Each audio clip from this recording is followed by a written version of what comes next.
大家好，欢迎来到知定讲堂。今天我们很难得的请到宋国成博士来介绍一下他最近出了一本书，叫《围堵中国》啊。那么宋博士呢，他是国立政治大学国际关系研究所担任资深研究员嘛，也曾经做过国际研究中心第4所的所长。那么他是公认的这个中国问题跟两岸问题的专家，当然国际问题他也是非常的熟悉。最近出了一本书，也是很畅销叫《围堵中国》啊。所以我们今天请到这个本尊来介绍一下他这本书啊。那您这本书讲围堵中国，意思是说中国已经遭到围堵了嘛，对不对？那在围堵当中，我们两岸台湾应该怎么样运用这种情势，是不是这样讲？首先我谢谢曹董又给我一次机会，因为我记得上一次我出这个《失速中国》的时候，也来到您这个地方，而且是畅谈的非常愉快所以我的第2本书《围堵中国》又出版了。那您又让我有一个机会向这个观众来介绍我书的一些内容。刚刚曹董提到一个非常这个一针见血的问题嘛，就是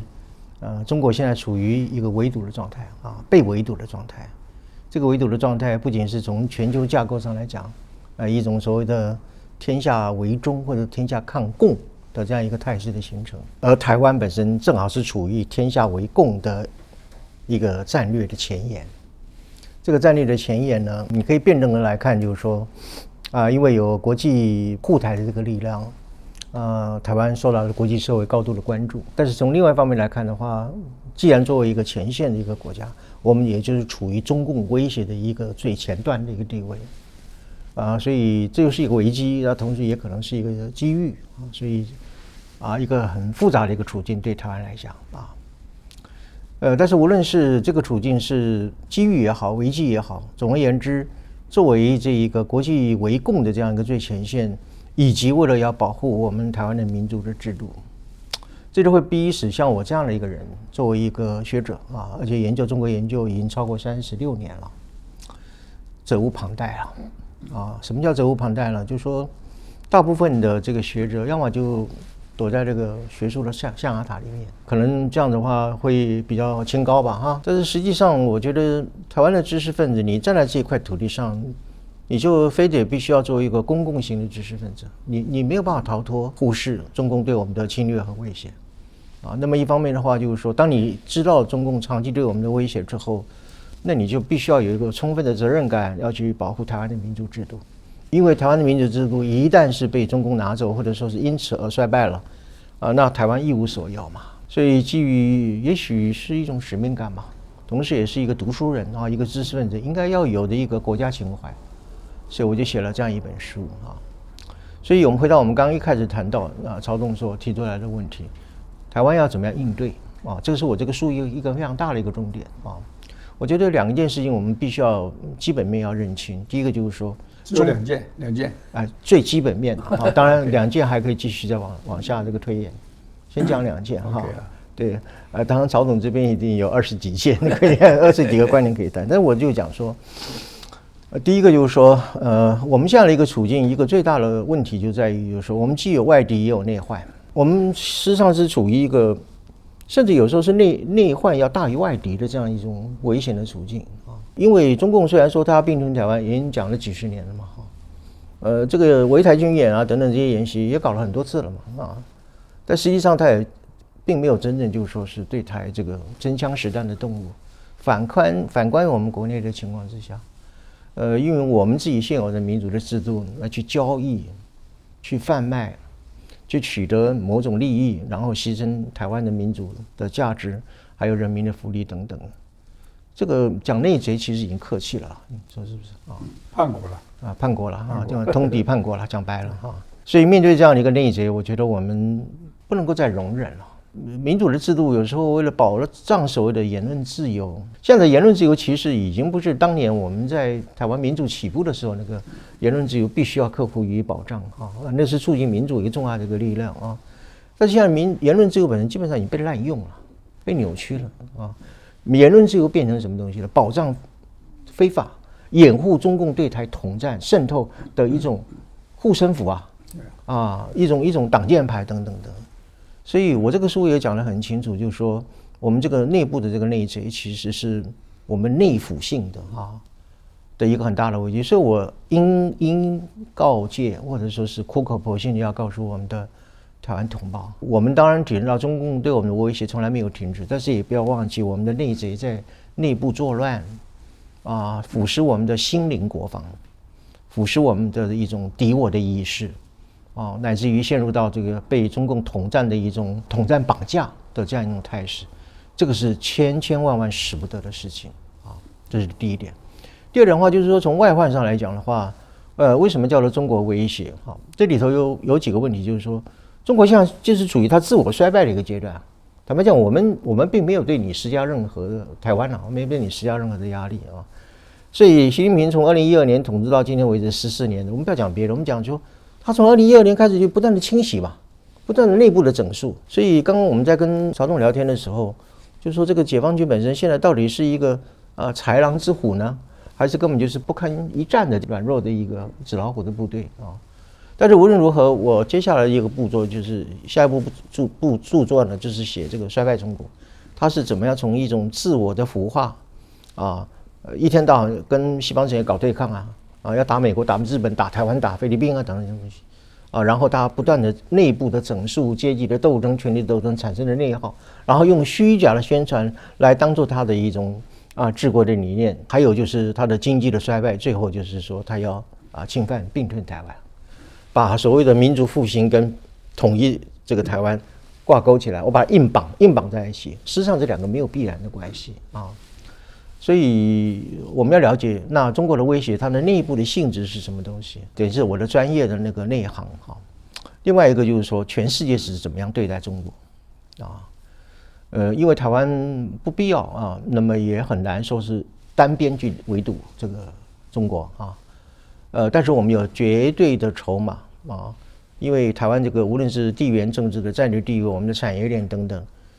我们过去讲说我们台湾是国际孤儿，现在我们叫做国际宠儿。为什么呢？因为我们的地位很重要，所以我们要联合所有的民主的国家，我们来合力来围堵中共这个就是一个很重要的一个理念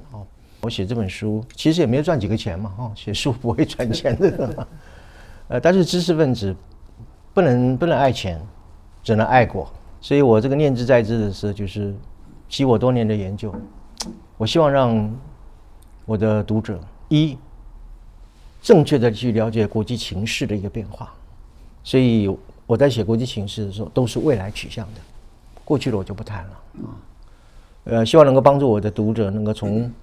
这种非常这个资讯爆炸或者是非常纷乱的国际新闻，把它整理成一个可以被认知的一个逻辑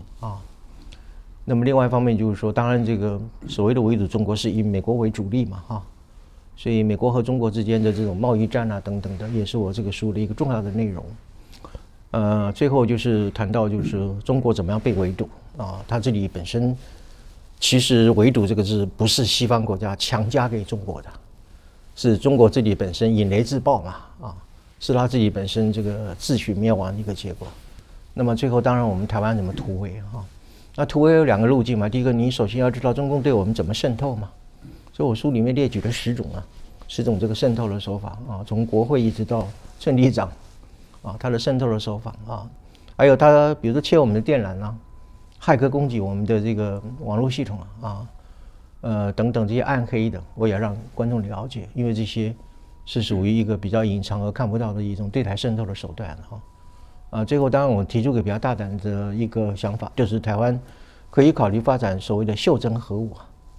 把台湾建构一个非大规模式的这种伤害，但是足以产生最大的战略效果的所谓的有限核武政策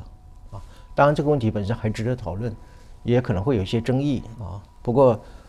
袖珍核武对台湾来讲可能是台湾面对这个对方的这个大野狼嘛一个最后的一个终极的自卫的自保的一个手段。所以我大致上应这个曹董的要求把这个书稍微做一个扫描做一个简单的介绍。这个修正核武这个问题，我看一般大概只能照日本人的想法，就是日本这个高度扫描他是提过，好像就是说让核武器进驻日本，倒不是说他自己发展核武，就让美国这个核武器进入日本。美国的核潜艇啊，在日本它是有基地的嘛，对不对？这也算是有这个核武器进驻嘛，啊。但我们现在要让美国核武器进驻台湾，不是很容易的啦。最近反而让我觉得一个比较挫折，就是说，本来美国、英国要帮澳洲发展核潜舰，最近这个澳洲突然说这个台海发生战事啊，我们不想介入，那美国很生气啊，美国说那我核潜舰不给你了，因为美国现在啊每年造核潜舰啊，它每年顶多造1.2艘，那如果是好不容易造出来送给这个让澳洲去用，自己没有核潜舰的这个补充啊，所以美国他们也考虑说，那干脆核潜舰还是我们控制在手里。所以说你这个袖珍核武啊，这个大概也是如果能够做到，那是很重大的突破了。袖珍核武的这个概念，其实就是有限核武或者是非大规模杀伤的一个核武系统啊。那么通常这个核武的这个问题大概有3种方式，一个就是你自主开发嘛，自主研发，美国自主研发；另外就是租借，租借我给你借核武器或核弹头等等；另外就是所谓的战略分享啊，美日就是一种战略的分享。但是无论如何，任何一种方式本身，我觉得都是台湾就是 optional 的一种 strategy 的 optional 所以这是可以去讨论的。不过当然，我这个全书对于围堵中国这样一个重点，我是其实延续上次来这里跟赵总谈我的四处中国的时候，我也回应你的观点嘛，你是把中共看成是个病毒嘛，传染性病毒。所以我们的围堵其实不是要去反制、反攻大陆的，不是。我们的围堵其实是防疫，特别是战略的防疫。所以我书里面提出一个战略防御的一个概念，就是我们把中共当作是一个病毒，然后我们采取这个quarantine 就是隔离的一个政策。两岸关系当中里面，由于现在坦白讲，如果发生这种战争的话，当然我们绝对不愿意看到这种战争，基本上就是濒临所谓的第3次的核大战的这样的一个局面了因为战争永远都是升高了除非有其他力量的一种干预等等。所以我的一个围堵中国意思就是说，我从来不把中国当作一个国家。为什么？因为国家要有文明那野蛮不叫国家所以中山先生讲嘛，有道德使成国家嘛另外一方面，我也不是把这个中共当作一个政权了。为什么？政权需要合法性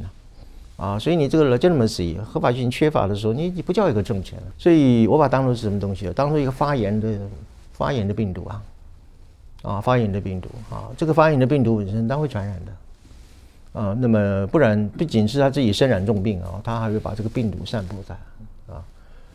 我所在内贼其实就是被感染到了，被感染，而且还传播嘛，它是一种疫情所以这种情况之下的话，我们至少要建立一个心灵的国防，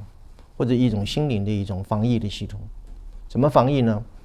不要轻易的相信他说的嘛，保持一个独立批判的一个态度，不要轻易就坠入他那种我们称之为这个统战的一种话术或者是一种绑架知识的一个绑架那么另外一方面，就我们要培养适度的能力我觉得今天我对于台湾的这种小确幸主义每天就是图个小小的幸福感这样的一种国民意识乃至于就是说反正中共不会打了，那打来大家一起死了或者是说反正有美国一定会帮我们啦等等，这种其实是鸵鸟心态，这个都是台湾国民意识非常不要好的一个事情。所以我是希望能够建立一个公民意识权意志 general will 的权意识，让我们充分去了解，就是说中共现在是怎么样个衰败，然后国际是怎么样去对付中共，台湾在这样一个情形当中里面，我们要怎么样保持我们的免疫的能力，还有我们的强身自保的能力等等的所以你必须要去认识整个局势我们才能够有一个正确的战略的选择。对，这个病毒这个很重要，概念很重要。因为什么？我说像蒋经国晚年他做这个3不政策嘛不接触、不谈判、不妥协，基本上它是个防疫的政策因为蒋经国他是以前也是留俄的嘛，对吧？那么历经一辈子的国共内战，他知道中共的这个病毒的本质，所以基本上他说叫你不要碰，碰了就会沾染嘛。对病毒来讲，第一个就是隔离啊。那戴口罩什么意思？隔离啊。对啊，打疫苗啊，对啊，对啊，打疫苗是等于说这个你进来我就把你消灭嘛。可是平常戴口罩什么，尽量是隔离嘛，甚至说疫情严重的时候，就是要把人都隔离起来嘛，对不对？所以这个隔离啊，就是你真的要让大家了解它是病毒，真可怕。如果这个观念没有啊，你把他当正常人啊，你跟他谈啊，比方说现在我坦白讲，赖政府常常要讲说啊，要团结团结，你跟病毒是没办法团结的。病毒它只有一个目的，就消灭你啊，对，除非你消灭它，就消灭你。病毒跟我们人体反应系统势不两立的，对不对？那你跟它团结，就说叫免疫系统跟病毒团结，这是我们现在一个大问题。不知道它是一个，不了解它这个病毒啊，很难有效的去做任何的这个防疫嘛，对不对？防疫一定是从认识病，所以为什么疫情在出现的时候，大家拼命要去研究这个病毒是怎么回事？对，你如果是不知道病毒，那以前那个大瘟疫、大传染，就因为不知道病毒嘛。以前那个很多开刀，连那个医生连洗手都不洗手的，感染严重嘛。这个是我认为是一个关键所以说应该有个这种病毒病理防疫应该用这样的角度去做，因为他不是正常人。就像我常常看那个，我觉得韩国那个僵尸电影我觉得这个很好，就僵尸好像有点语言呢。就你看在文化大革命的时候，所有中国人都疯了，他的疯就像那种僵尸病毒里面讲的，你被它咬了就变僵尸，那就咬别人咬，你不停的扩散。这种文革的时候就很像这样子，防共要当成防疫，你要有很多基本的观念。看起来了，这个在台湾没有形成很大的共识，大家还是把它好像当成一个一般的这种情况在应付。这个是所以我说，现在我认为呢，从防疫的教育观念来看，台湾现在的反共是节节败退的你刚刚说这个内贼不能容许，那不能容许应该要依法来办理啊。可是有没有这个法呢？有没有人呢？没有。这些人在立法院可以这个无法无天，你也没有法办他，也没有人要办他所以这个是他一个基本的问题嘛。大罢免，我认为说确实是解决问题了。对，你把病毒基本上从你的神经中枢立法院赶出去不然的话，你这个他那个病毒侵到你的那个中枢神经了，来不及了，对不对？也救不了了。